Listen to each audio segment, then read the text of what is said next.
Salut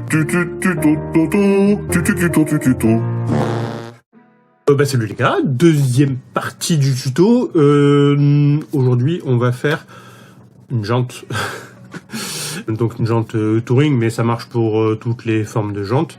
Et un arceau. Voilà, on va essayer, en tout cas essayer de faire un arceau.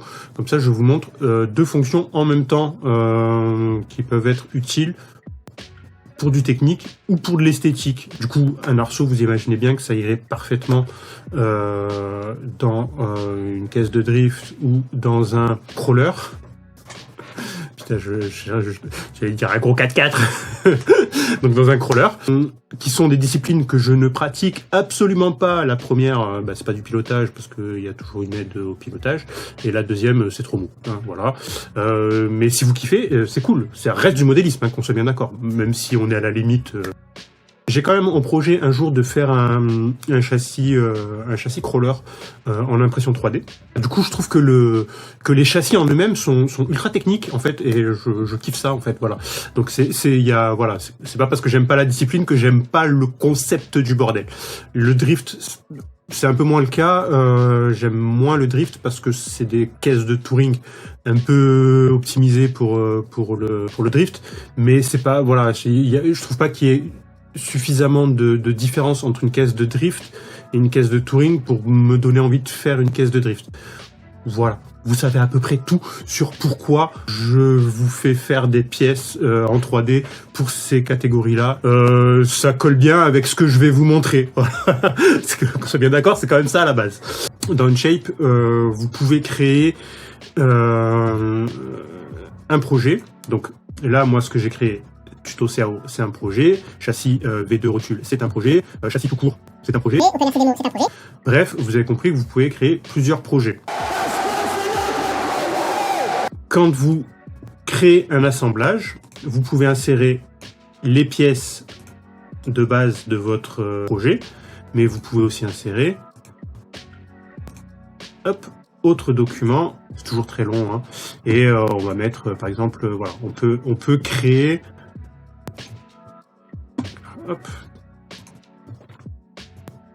On peut créer un assemblage avec d'autres projets. L'exemple le plus parlant que j'ai, c'est que pour vous amuser, si vous trouvez ça amusant, moi je le fais pas, hein, mais si vous voulez créer par exemple un moteur brushless, vous voulez faire un moteur brushless et vous vous faites chier à faire tous les petits détails qu'il y a dedans et tout. C'est un projet.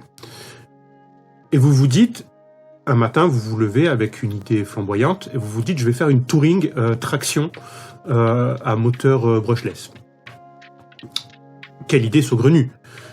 Vous faites votre châssis et vous vous dites, ça serait bien que je mette un moteur dedans. Donc soit vous allez chercher ça dans un contenu public, vous faites pas chier comme je fais moi, hein, parce que du coup, je peux pas me faire chier.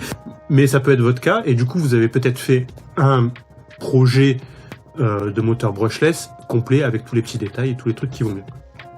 Du coup, vous pouvez mettre votre magnifique moteur brushless dans sur votre magnifique châssis traction Touring 1/10 que vous avez créé avec amour.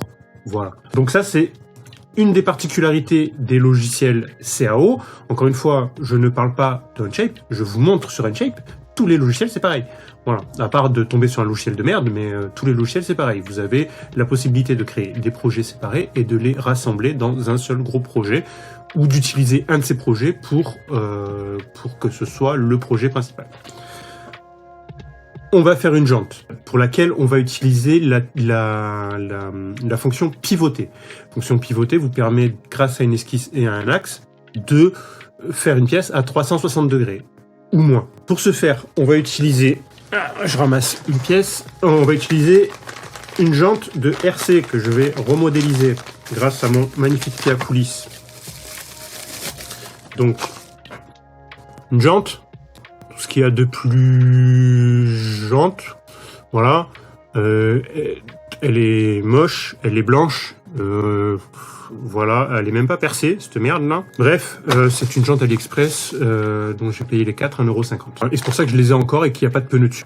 Mon fidèle pied à coulisses. Donc le diamètre extérieur d'une jante, c'est 52 mm. Du coup, on va se mettre sur le plan de droite.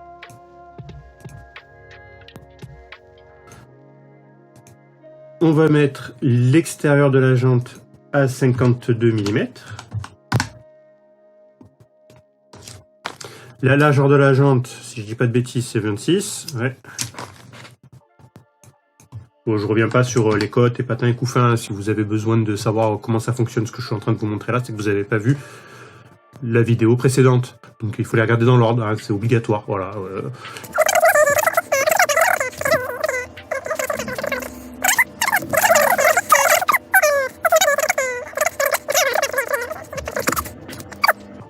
Donc là, on a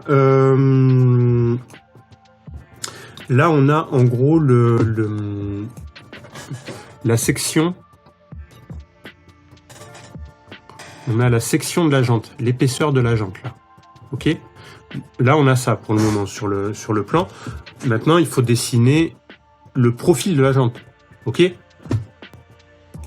Je vous dis ok à chaque fois, mais oui, vous êtes ok, vous n'avez pas le choix en vrai. Hein, donc voilà.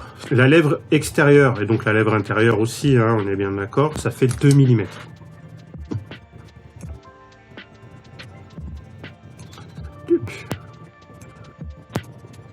Donc là, j'utilise l'outil ciseau qui sert à couper les lignes d'esquisse.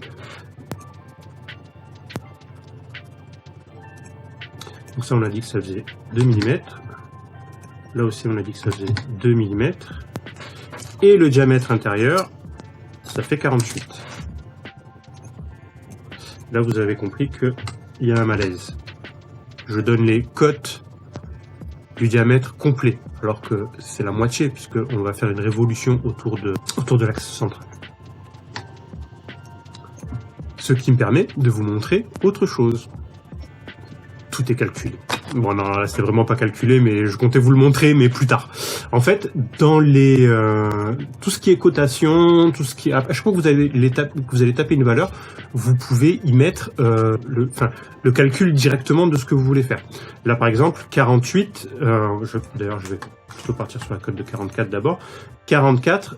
C'est le diamètre total de la jante. Moi, ce que je veux, c'est la moitié de ça. Donc, je peux taper 44 divisé par 2. Pareil pour là, 48 divisé par 2. Et pareil pour là, 52 divisé par 2. Voilà, et là, vous avez la vraie taille de votre jante. Le F devant, ça sous-entend que vous avez mis une fonction dans la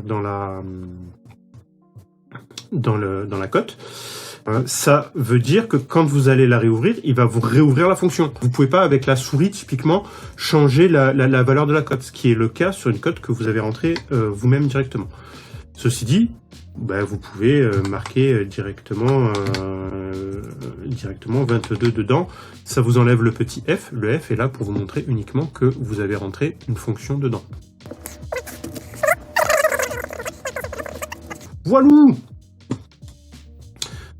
Donc là, on a le profil de notre jante. Voilà, on a le profil de notre jante. Le profil extérieur de notre jante, ok, parce qu'on n'a pas encore les bâtons, on n'a pas encore ci, on n'a pas encore ça. Je vais, ou le flasque qui est au milieu, le ou la flasque, je sais pas si on dit le ou la, je vais dire le flasque. Ça sonne pas français, désolé, la flasque. Donc on n'a pas à la flasque, mais moi je vais faire des bâtons parce que ça va me permettre de vous montrer une autre fonction. Tout est calculé, je vous le dis. Non. Donc voilà, là on a donc le profil extérieur de notre jante. Avec un axe de construction, on va faire l'axe central de la jante. Une fois que vous avez fait ça, vous prenez la fonction pivoter,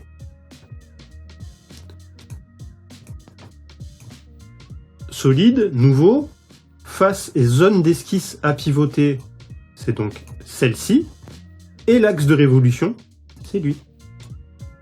Tadam! Donc là, vous avez le profil de votre jante. Voilà. Là, on va enchaîner sur... Bon, là, c'est de l'à peu près, hein, c'est du 12 parsec puissance 1 milliard. Sur cette jante, le trou, Elle éclaire trop, hein, ma lampe, on est d'accord. Bon, je suis un peu plus sombre, mais bon, comme je suis bronzé, ça change rien. Le trou au centre, il est à 8 mm. Donc, la surface d'appui de l'écrou au centre est à 8 mm du bord de la jante en hauteur. Donc, je vais partir de cette cote-là. Je devrais, en théorie, pour faire bien, je devrais partir de la cote intérieure de l'écrou central, de l'écrou de 12, parce que c'est cette cote-là qui définit là où est positionnée la jante. C'est pas celle-ci. Celle-ci, là, elle définit là où est positionné l'écrou. Ok, donc on s'en fout que l'écrou il soit plus ou moins 1 ou 2 mm plus ressorti ou pas. Mais je vais quand même le faire de là, et je vais partir du principe que là où il y a le trou, ça fait 2 mm d'épaisseur. En gros, voilà. C'est juste que j'ai pas envie de me faire chier à prendre des cotes ultra réalistes, alors que le but c'est de vous montrer comment fonctionne le logiciel plus que comment on conçoit quelque chose. Donc, on va partir du principe que qu'on est à 8 mm du bord. Ce qui va me permettre de vous montrer encore une fonction. On va créer un plan d'esquisse. À partir de cette partie immuable, on va créer un plan qui se trouve donc à 8 mm.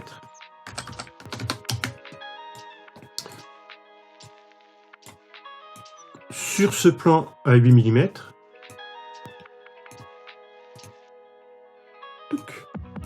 on va créer le centre de notre roue. Donc, vous savez que l'écrou que vous utilisez, c'est un écrou de 7 mm, si je dis pas de bêtises, dont la vis est une vis M4. Là, nous, donc, M4, il faut faire un trou qui va accueillir cette vis-là. Et du coup, on va faire un trou de 4,2... 4,4. Je vous explique pourquoi. Parce que vous allez mettre un écrou déjà qui est épaulé, ou au moins une rondelle. Ce qui détermine la planéité de votre roue, c'est pas l'écrou, c'est l'hexagone de 12 mm qu'il y a derrière. Ok, c'est cet hexagone-là qui va faire en sorte que votre roue roule rond, roule droite, que ce soit pas une patate. Voilà. L'écrou devant, il sert juste à bloquer la roue. Voilà, vous ne devez pas l'utiliser pour que votre roue soit droite. C'est pas viable comme montage. Ça, on va le faire de 14. Je vous rappelle que derrière, il y a l'hexagone de 12. Faut pas l'oublier. Et en épaisseur, donc l'hexagone de 12 en moyenne, ils font 4-5 mm d'épaisseur. Donc on va partir sur cette base, 5 mm, plus les deux de l'épaisseur de la jante. Une fois que vous avez ça, donc là vous avez remarqué que dans l'arbre vous avez 2 pièces. C'est ce que je vous expliquais dans les précédentes vidéos dédiées à la conception d'une OpenRC. Quand vous créez votre OpenRC, vous pouvez créer plusieurs pièces dans un atelier pièces. Donc là on a les 2 pièces. Le but ça va être de les rassembler. Hein, vous avez bien compris que on va pas les laisser comme ça. Donc on va se mettre sur ce plan là. On va se mettre en translucide.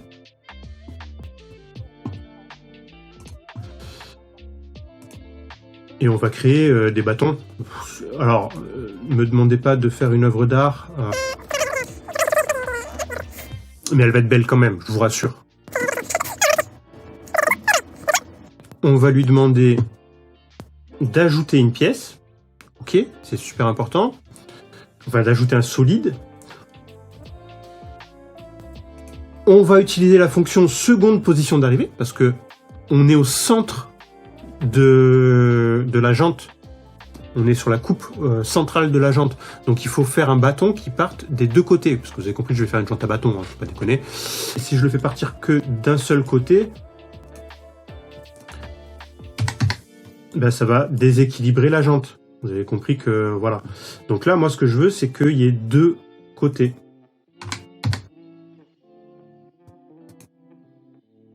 On va le faire de deux de chaque côté.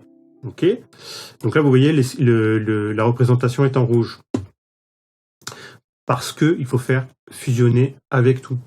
Fusionner avec tout, ça vous rend à gauche dans l'arbre des fonctions, ça vous permet de recréer une seule pièce. Si vous ne faites pas ça, il va garder les deux pièces, et cette pièce-là, il va pas pouvoir la construire, parce qu'elle est fusionnée avec les deux autres pièces, en fait.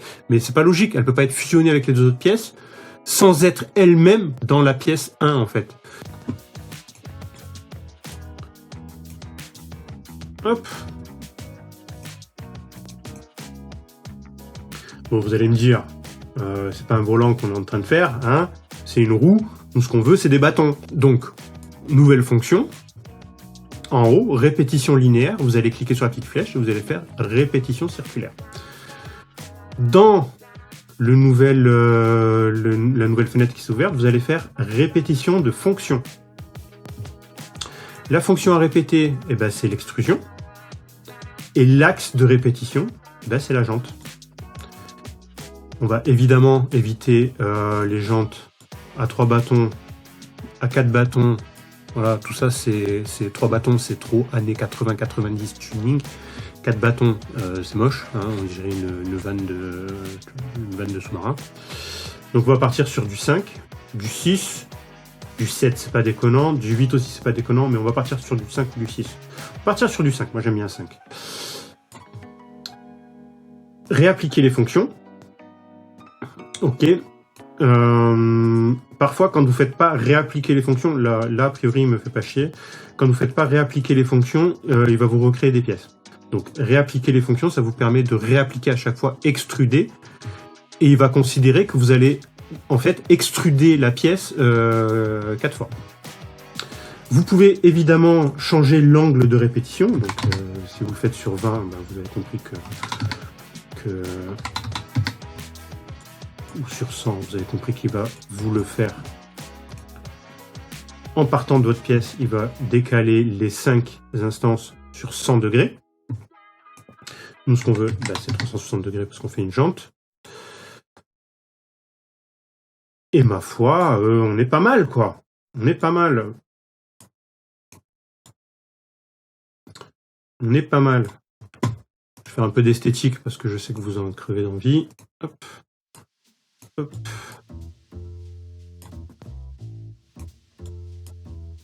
Je vais pas faire ça.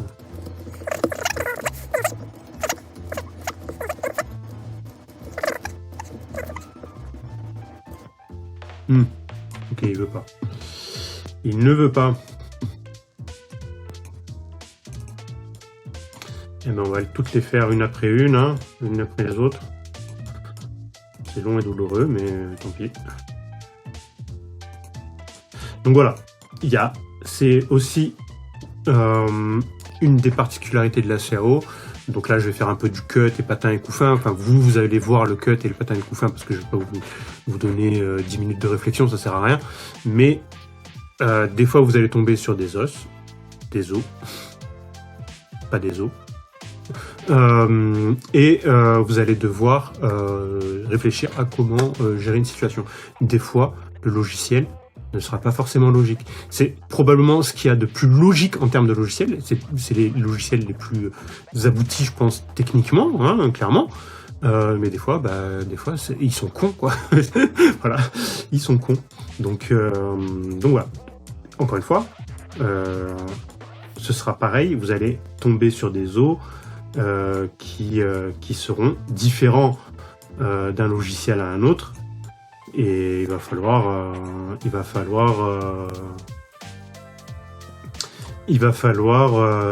ruser en fonction de votre logiciel. Voilà. Moi, dans ce cas-là, je suis obligé de me taper toutes les arêtes de congé. Super. Voilou. Bon, derrière, on va mettre un polygone, enfin un truc machin chose. Donc on a dit, vous vous rappelez que ça fait 12 mm. On va le faire de 12,4, c'est bien, pour qu'il y ait un peu de jeu. Ah, ça va dépasser, c'est pas beau. Ça va dépasser, c'est pas beau. Retirer 4 mm. Hop. Ah, c'est pas beau.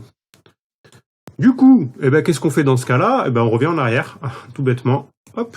C'est donc extrudeur 1 qui pose problème.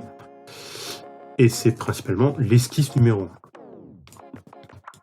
1. Donc ça fait 14, on va le faire de 16. Et voilà. Des fois, quand vous allez faire ça, vous allez avoir des problèmes de reconstruction. Donc il faudra ensuite revenir sur les esquisses qui suivent votre progression. Je vous le dis maintenant, pourquoi j'imprime jamais de jantes? Parce que c'est chiant à imprimer. En fait, vous allez utiliser en gros 40% de matière qui vont ne servir qu'à faire des supports. Voilà, je vous le dis, donc ça peut être très très gratifiant de créer une jante, parce que c'est quand même principalement de l'esthétique. En réalité, quand vous allez foutre ça sur votre plateau, vous allez voir que vous allez utiliser 30 ou 40% de matière juste pour les supports, vous allez vous dire que ça vaut pas le coup. Ne jamais oublier qu'en impression 3D, fabriquer quelque chose, c'est utile si vous pouvez pas, si ça vous coûte moins cher de l'imprimer que de l'acheter. Une jante comme ça, les 4 jantes comme ça coûte 2 €, quoi. Donc à un moment donné, vous n'allez pas passer 5 ou 6 € de consommables juste pour faire 4 jantes, alors que ça coûte 2 balles, quoi. Voilà.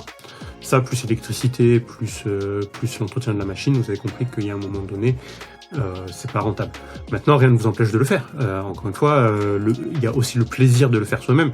Sachez juste que moi, je le fais pas, parce que il y a 30% de perte de matériaux, quoi. Voilà. Mais ça fait des jolies jantes.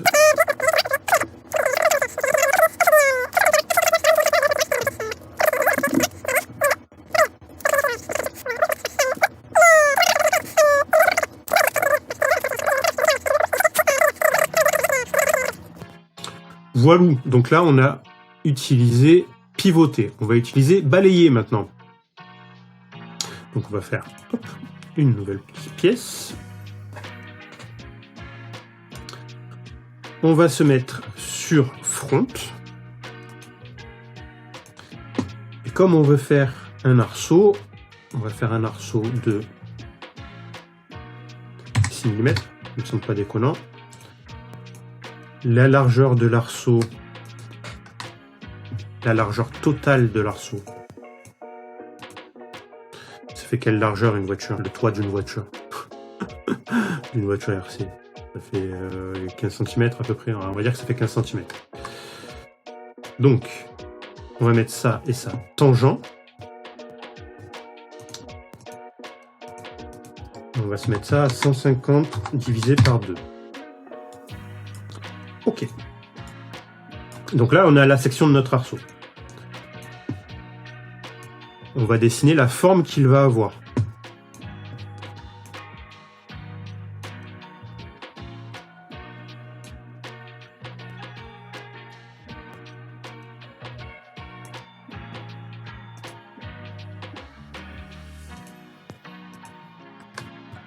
Donc la forme qu'il va avoir, c'est... Donc là, on a dit 150...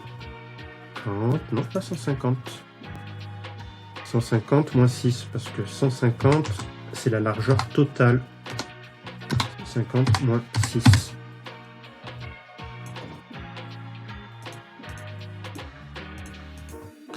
On va faire de 80, ça ne me semble pas déconnant. Donc là, on va se mettre à 40.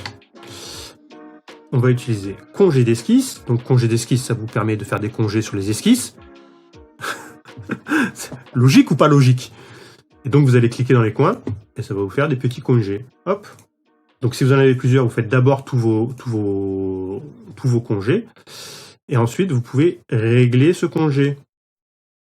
Vous avez vu que la cote là elle bouge, hein. Donc ça veut dire que une fois que vous aurez fixé à peu près votre cote, hop, vous pouvez y revenir.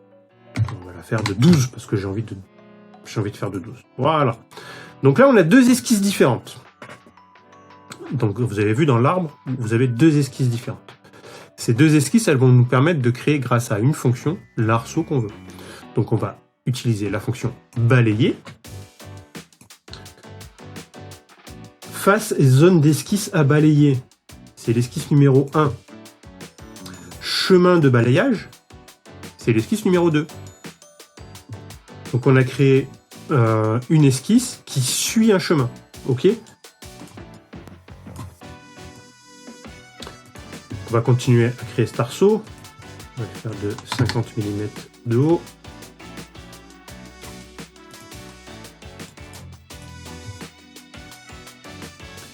Ouais, je dessine un arceau, vous avez compris que je dessine une boîte en fait, hein, voilà, en gros. Hein.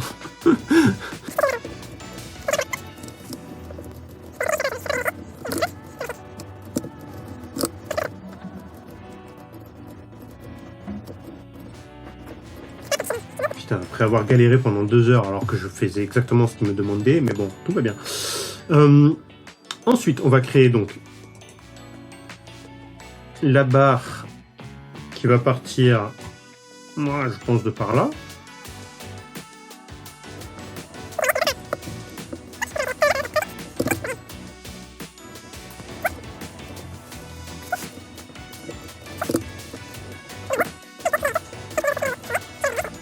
Donc là on a l'arrière de l'arceau qu'on va du coup symétriser. Donc symétrie de pièce, c'est pas bon, on passe à symétrie de fonction. Fonction à symétriser, c'est balayer. Plan de symétrie, c'est le plan central. Et on réapplique les fonctions. Et là, vous avez un magnifique arrière d'arceau.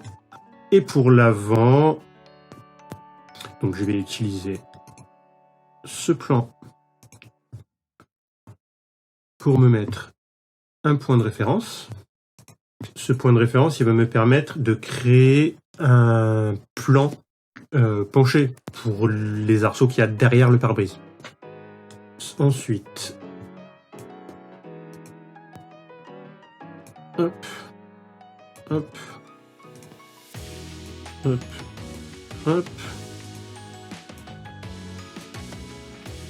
Là, on va être à 50. À 60, on n'a pas besoin de mettre de cote particulière là, c'est pas... Le but c'est juste que ce soit entièrement contraint. Une fois que vous avez fait ça, vous prenez un plan par 3 points et vous sélectionnez les points. Hop, et là il m'a créé un plan. Évidemment, ce plan, bon lui on va le laisser apparent. Par contre, les esquisses qu'on a utilisées pour créer les points, ça on peut les cacher. Il ne faut pas les supprimer, hein, parce que si vous la supprimez, le plan il se retrouve en l'air. Il faut juste les cacher.